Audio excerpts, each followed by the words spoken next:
Tension is running high between China and Taiwan. Beijing has carried out its biggest ever military drills off the island, saying that they were a warning to what it calls separatist forces. So what was behind the show of power, and would China ever use force against Taiwan? This is Inside Story.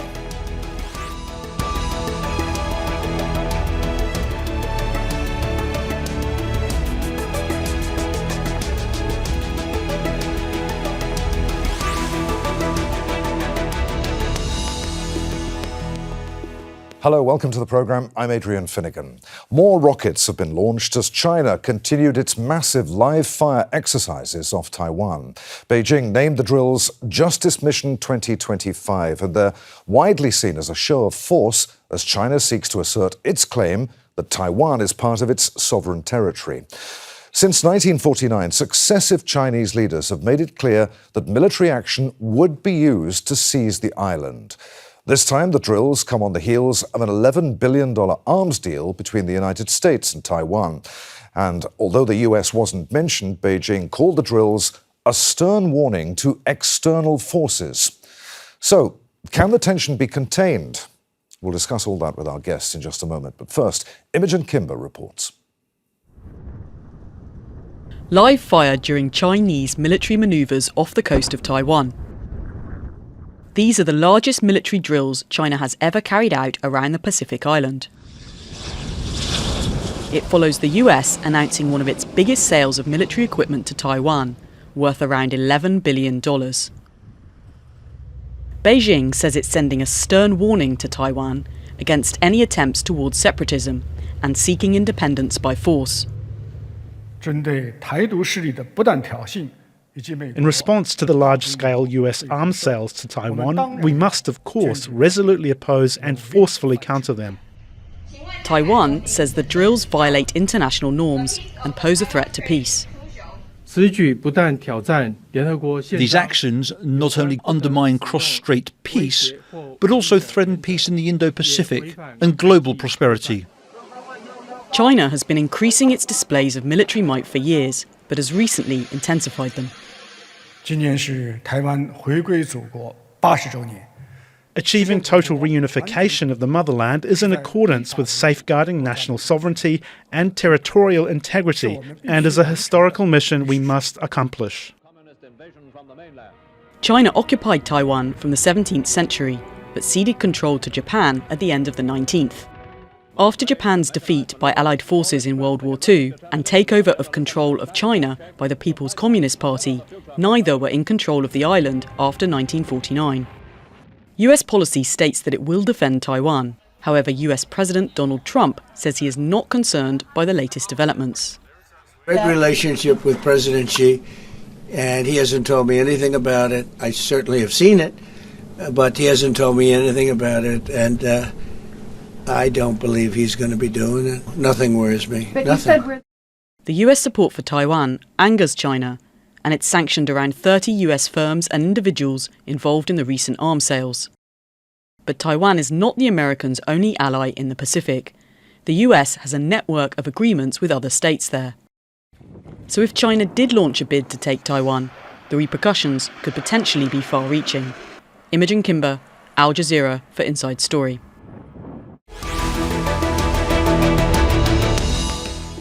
So let's bring in our guests. From Shanghai, we're joined by Shaun, Rein, founder and managing director of China Market Research Group. From Taipei is Chen, research fellow at the Institute of International Relations. And from Singapore, we're joined by Lan Chong, associate professor of political science at the National University of Singapore. Gentlemen, welcome to you all. Shaun, let's start with you. What message were these drills intended to send, and to whom exactly? Well, it's great to see you, Adrian. October 7th didn't start on October 7th, and these drills were not a provocation by mainland China. It's really Chinese government is trying to send a strong signal to three groups. The first is the Taiwanese.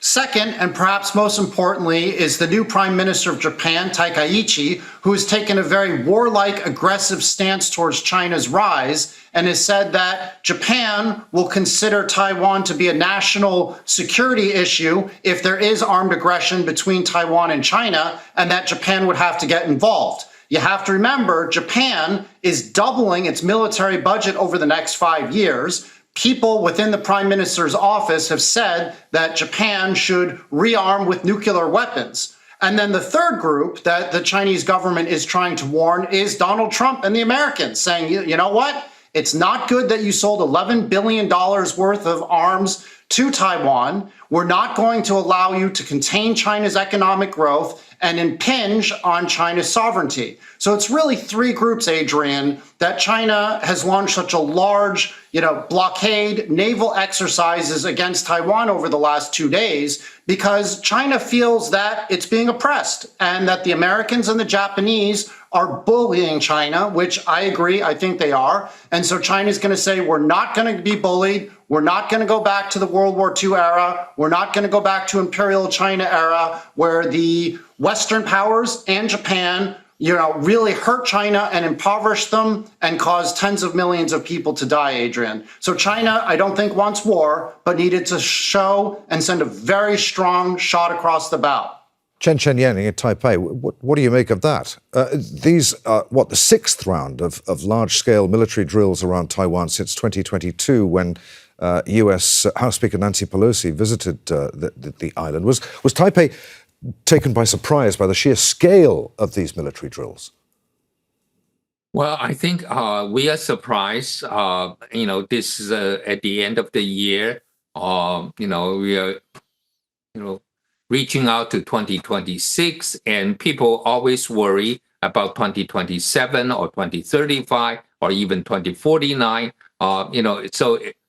This is such a live drill, so close to Taiwan.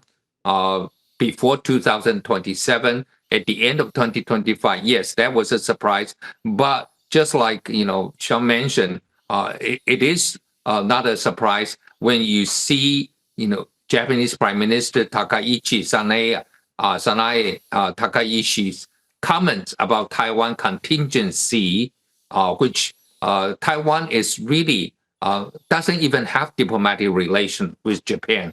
And we don't have so-called security alliance with Japan. So why is Japan involved in this one?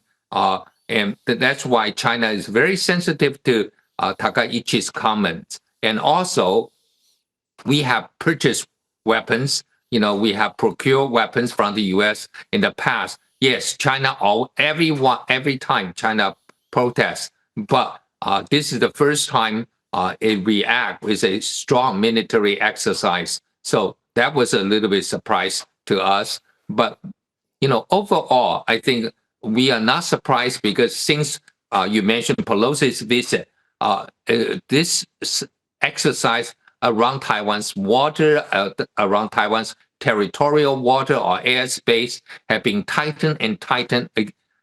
Every time, we lost our midline between, in the Taiwan Strait, between Taiwan Island and mainland China. And then, we even lost the 24th, so-called the territorial water, and then the contiguous water right now is also being violated sometimes. So this is almost like a land Dien Bien Phu in Vietnam War between Vietcong and the French. It's an encirclement of Taiwan, but not on land, but on the ocean as well. All right, Jayen, I want to come back to the comments by Japan's Prime Minister in just a few minutes. But in the meantime, let's pick up what Shaun was saying. Is China being bullied right now by Japan, the US, and Taipei? China is a big power. It is the second largest economy in the world. I'm not sure that China is being bullied. Certainly, it's facing pressure. But it has a lot of capabilities to bear. Of course, it's very common that the PRC will claim that it's bullied, will claim that it's angry. But you know what? Coming from a much smaller country in Southeast Asia, many of us are all of us are smaller than the PRC. It's somewhat strange to hear this bullying language. Okay, Shaun, do you want to come back on that? Beijing, of course, has sanctioned around 30 US defense firms after this $11.1 billion arms sale to Taiwan. Are those sanctions symbolic? Do they meaningfully change anything, the cost calculus, for instance, for Washington? Yeah, no, this is basically very symbolic. So they first slapped sanctions on subsidiaries of companies like Boeing. So China might still buy Boeing airplanes for commercial purposes, though there was a 4-year moratorium starting in 2020 when China didn't buy any commercial airliners from Boeing because they wanted to sort of punish Washington, D.C. for what is clear bullying to anyone with a pragmatic mind. And instead they bought Airbuses from France. But they also did symbolic sanctions on people like Palmer Luckey, who's the CEO and founder of Anduril, one of the largest drone companies, because Palmer has said he is getting his entire company, his drone company, everything ready to be able to defend Taiwan in case China were to launch armed aggression against Taiwanese to really push for reunification. So people like Palmer Luckey, a lot of the other executives on the list are heads of other drone companies, are part of this new force of weapon technology. So it's no longer just the Lockheed Martins and the Raytheons of the world, it's now the drone manufacturers like Anduril. And so China wants to make sure that these people and their companies can't get access to China's ecosystem of drone manufacturing. Because for a lot of these companies, 60–70% of their parts are still sourced from mainland China. So it's a symbolic push, but it's very clear to me, and I think to most Chinese, that America and Japan is trying to bully China, even though it is the second largest economy. You can see over the last 9 years, China's put export controls, sanctions on China. You know, they've pushed companies like ASML from the Netherlands not to sell their equipment to China. They're banning companies like Huawei from the United States. They're stealing TikTok in the United States. So it's very clear that there's this containment policy starting first under Joe Biden. It's certainly lessened under Donald Trump, but the Chinese feel that they're under an assault. Again, October 7th didn't start on October 7th. The Americans are provoking China. A lot of people in China feel that the Americans want to start a proxy war over Taiwan, the same way that NATO and the United States started a proxy war with Russia over Ukraine to sort of impoverish and bog down the Russians and also to send a signal to China. So right. Xi Jinping has said, I don't want to get into a proxy war in Taiwan with the Americans. I'm not that stupid. I'm not like what Putin did. All right, Chen Yen, please feel free to come back on that. But I wanted to talk to you about reaction there in Taiwan. In a statement on Tuesday, Taiwan's Defense Minister Wellington Koo said that Beijing's highly provocative actions severely undermine regional peace and stability and also pose a significant security risk and disruption to transport, ships, trade activities and flight routes. Koo described the exercise as a form of cognitive warfare that aimed to, quote, deplete Taiwan's combat capabilities through a combination of military and non-military means and to create division and conflict within Taiwanese society through a strategy of sowing discord. In what way could they sow discord among people in Taiwan? How do most people feel about China right now and about these drills? Okay, right now, I think, this military exercise is only for 2 days, but we get a taste of what kind of blockade might imply. For example, you mentioned about transportation, also, just not just ships, but also airlines. They have to change their, routes to avoid this exercise. So we kind of feel if this really happened, will Taiwan's energy supply, especially the gas, liquefied gas, and also the oil from Middle East going through the South China Sea, through Taiwan Strait, if it's blockade, we only can have about 2 weeks of reserve. So do we have enough? So that's going to be a consideration, and the other one is just being a regular travel traveler that you go to other country and now your flight may be canceled, maybe delayed. So this is the first one. Also, it's intimidating because it is so close to Taiwan, and then they even shown a drone with a picture of our, a footage of our 101, which people said that might not be real, but still they are trying to intimidate Taiwan, not just militarily, but also economically and psychologically as well. But the problem with Taiwan is we have, heard the wolf is coming for, this is, you mentioned the sixth time since Nancy Pelosi's visit to Taiwan. So people might feel so leaving off their guards. And that is not a good news for Taiwan. We are not on our toe sometimes. But this time, I think the military, the Defense Department is more alert than before. But still, for ordinary people, we didn't take it very seriously because even before this one, we have a lot of drilling, emergency drill, but not a single time that we have a actual drill of make sure everybody know where the bunkers are, where do you hide. It's just 1 hour of, not being able to go out. Okay. You just stay in your home, or if you are in a restaurant, you just stay until from 1:30 to 2 o'clock or 2:30, something like that. I think we need to have a more, I would say, almost like warlike type of preparation instead of the government worry that if they actually mobilize people to prepare for war, it will be chaotic. So I think that's the mentality right now. It's like keeping it a low profile and then everybody will be okay. And that's not the best way to prepare for a conflict. Jayen, I want to come back. We're jumping around a little bit here, but I want to come back to those comments by Japan's Prime Minister in November, who said that an attack on Taiwan would be a survival-threatening situation for Japan. What's behind those? Why were those comments made? So those comments were made in the Japanese Diet in response to a question by her parliamentary colleague. Now, if you look at sea lanes of communication, air routes, submarine cables connecting Northeast to Southeast Asia, they could go around Taiwan, either mostly on the eastern side, but some through the Strait as well. In fact, a lot of shipping goes through the Strait. So if there was a major disruption or conflict, what we would see is a disruption to supply chains. We would see a disruption to the import of energy for places like Japan, but South Korea as well.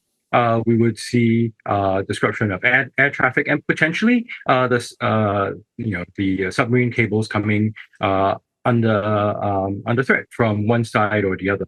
So what that would mean for Japan is that its access to financial markets, its access to fossil fuels, its access to global markets where it has the trade will be severely hindered, if not disrupted. That would be extremely costly for Japan. And any sort of domination of those areas would, potentially put Japan in a pretty vulnerable position. So I suppose she was responding to that. So yes, I get the whole point about bullying, but looking at these big powers, potato, these big powers, they're always going off at each other saying one thing or the other, but they have these concerns. China has their concerns and they're just going at each other. That's all it is. Shaun, on Monday, President Trump said that he wasn't worried about the drills and that he has a great relationship with China's President Xi. How's that going to be read in Beijing? With reassurance, indifference? Will Beijing see that as weakness, perhaps?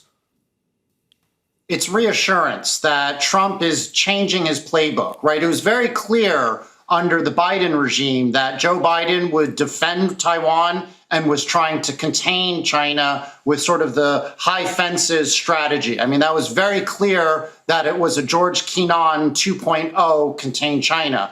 But Trump, he's not an ideologue. So I think he's sending a signal to Xi that he wants to sort of lower the temperature on the trade war with the United States, because China at the time was saying we wouldn't export rare earth materials to the United States, which America needs to power iPhones or to power their weapons. So I think Trump was trying to, in a good way, sort of lower down the temperature. Now, I'm actually not that concerned about a full armed conflict. From Beijing's view, Taiwan are friends, they're cousins, and they don't want to have armed conflict. And I think what's really important is that you look at the KMT or the Kuomintang, the opposition party in Taiwan. They have really come out and said, we want closer relations with mainland China. Taiwan's former President Ma has visited China several times in the last couple of years. He's been treated as a hero, big welcome crowds. He's met with President Xi. Now, the current chairman of the KMT, a woman, has said that she would like to meet President Xi.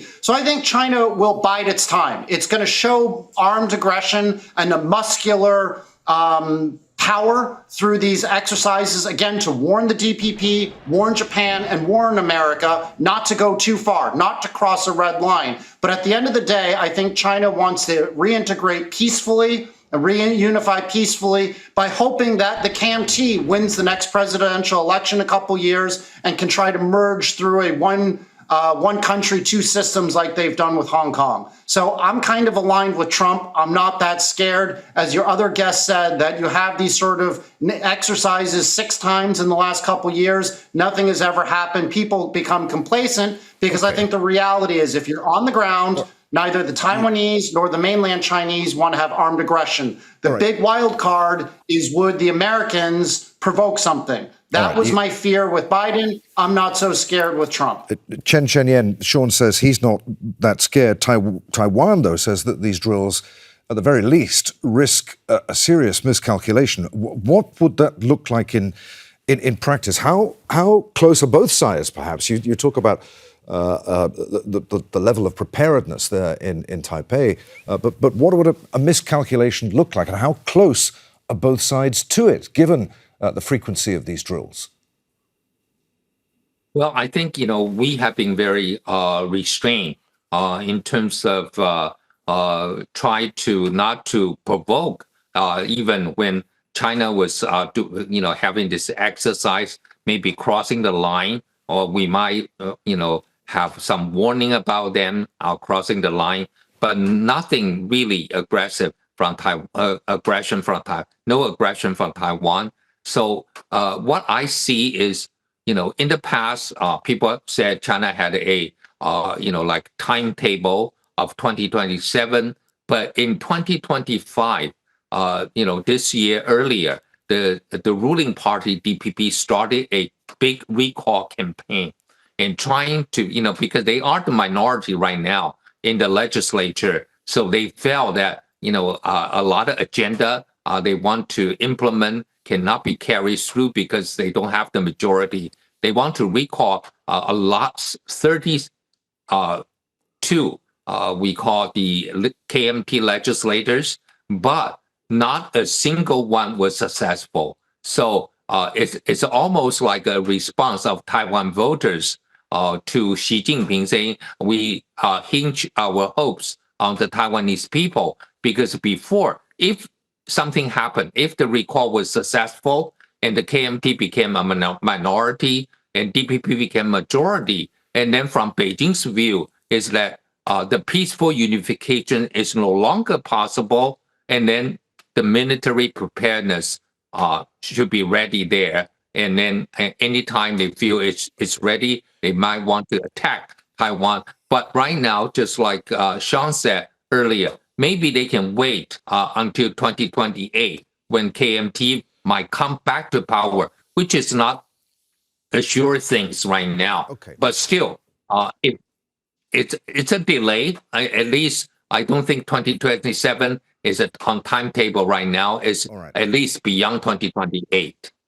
Jayen, Shaun says he's not worried. President Trump says he's not worried. What about regional actors? The Philippines, South Korea. We've already discussed Japan. Is the current tension likely to be able to be contained through signaling, deterrence, diplomacy, or are we entering a more dangerous phase where an actual confrontation becomes harder to avoid? So with the specific, with specifically to the military exercises, I think there isn't that much concern right now. There's generally sort of it's generally calm towards it, although there's concern that there's going to be escalation, unintended escalation, if some accident happens. But of course, there is concern that over time, we could get a situation where all sides feel that they can, they can get what they want. And as in Shaun's words, armed aggression from the PRC might happen. So there is that investment in the military. But at the same time, you see the PRC also investing significantly in its own military. It has the largest navy right now. And so I guess if we're in a situation where everybody thinks that deterrence might work, that investment in the military might not necessarily be a bad thing. But the question is whether you get the signaling right, whether there's going to be any miscalculation, whether there's going to be any issues with deterrence failure. So those are really the things that we have to be concerned about. Perhaps not right at this current moment, but as things develop, those would be trends to keep an eye on. All right. Shaun, final question to you. I've got about a minute left, so I need a relatively short answer from you, please. Beijing, of course, frames reunification as its historical mission. Does that language suggest a certain inevitability, do you think? From the mainland Chinese side, it's inevitable that Taiwan and China will reunify. The hope is peaceful, but Taiwan, Tibet, Hong Kong, Xinjiang, these are the red lines. China will go to war if the Americans or the Japanese try to end China's sovereignty because they remembered what happened in the 19th century under the Qing dynasty when they were bullied. So I think China will push back very hard. Hopefully there won't be any actual armed aggression and that it's more deterrence and that you can have pragmatic minds come together. But Taiwan is China's red line. China is making that very clear to Trump and the rest of the world. There, gentlemen, I'm afraid we must end it. Many thanks indeed. Shaun, Rein, Chen Yen and Lan Chong. Thanks for watching. You can see the programme again at any time by going to the website. That's at aljazeera.com. For further discussion, join us at our Facebook page. You'll find that at facebook.com/AJ Inside Story. And of course, you can join the conversation on X. Our handle there at AJ Inside Story. From me, Adrian Finighan, and the team here in Doha. Bye for now.